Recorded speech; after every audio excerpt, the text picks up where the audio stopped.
Halo nakama, selamat datang di Mukti Daily.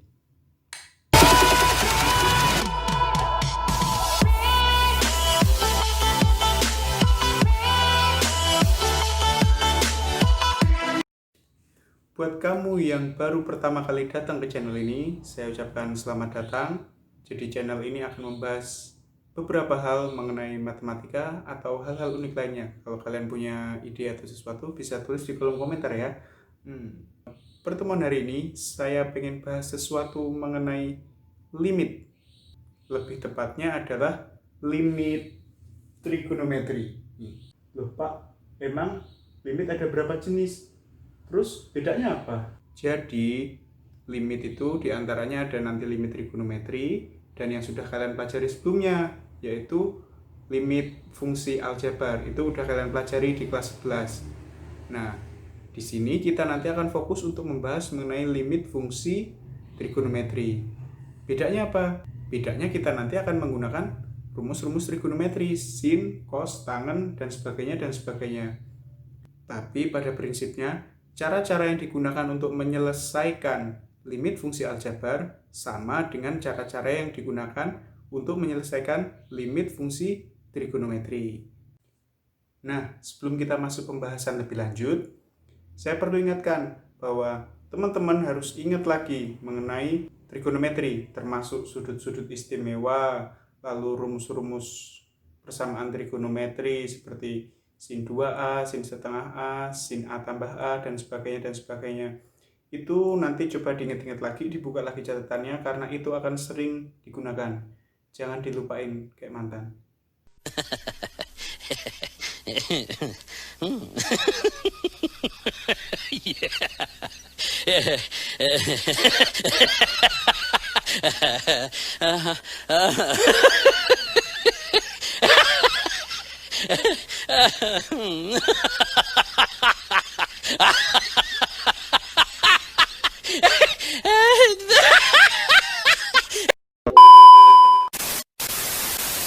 Oke, sekarang kita masuk. Nah, pada limit fungsi trigonometri itu nanti ada dua jenis. Yang pertama bentuk tentu dan yang kedua adalah bentuk tak tentu. Nah, nanti ketika mungkin di ujian atau mungkin di tes SBMPTN, kalian akan bertemu dengan bentuk-bentuk soal limit fungsi tak tentu. Tapi nggak mungkin dong kalau misalnya kita langsung lompat ke limit fungsi tak tentu. Kita akan mulai dari yang sederhana terlebih dahulu, dari limit fungsi yang tentu. Tentu apa? Tentu ada hasilnya.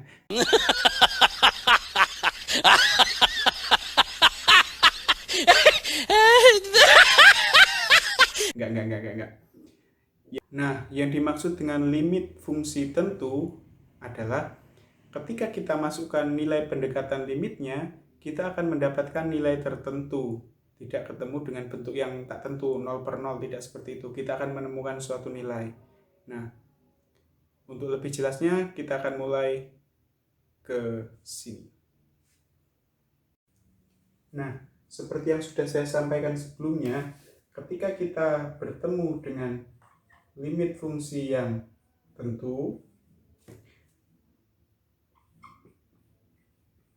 nih, nilai X mendekati A dari Fx, ketika kita substitusikan nilai pendekatan limitnya, kita dapatkan Fa.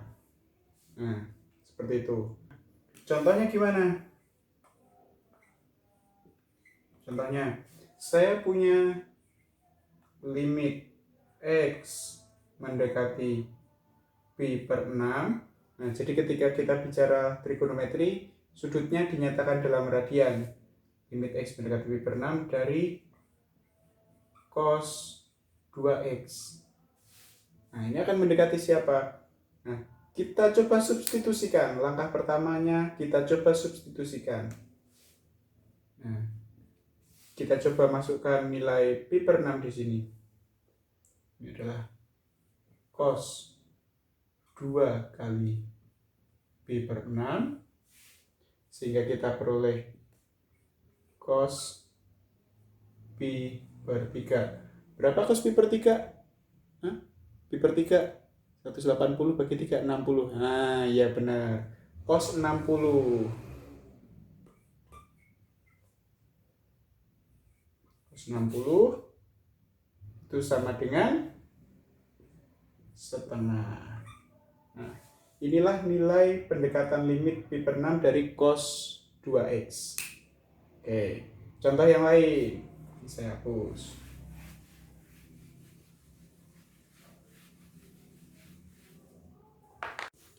Oke, contoh yang lain.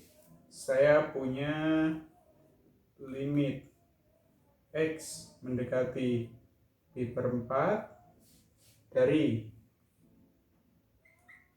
sin 2x plus tan x.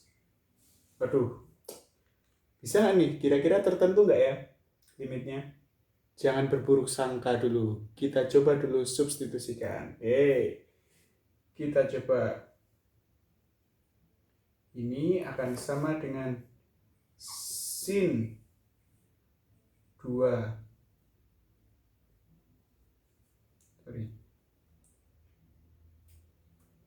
Ini akan sama dengan sin 2 dari pi per 4 tambah tan pi per 4. Nah, ini nilainya adalah sin pi per 2 ditambah tan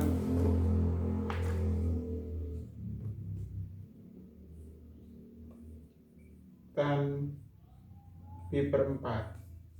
Nah, sin pi per 2 berapa? Sin pi per 2 artinya sin 90. Sin 90 berapa sih? 1 tambah tan pi per 4. Pi per 4 artinya dia adalah 45 derajat. Tan 45 derajat 1 juga. 1 tambah 1 2. 2 tambah 2 4. Ya, kayak anak SD dong.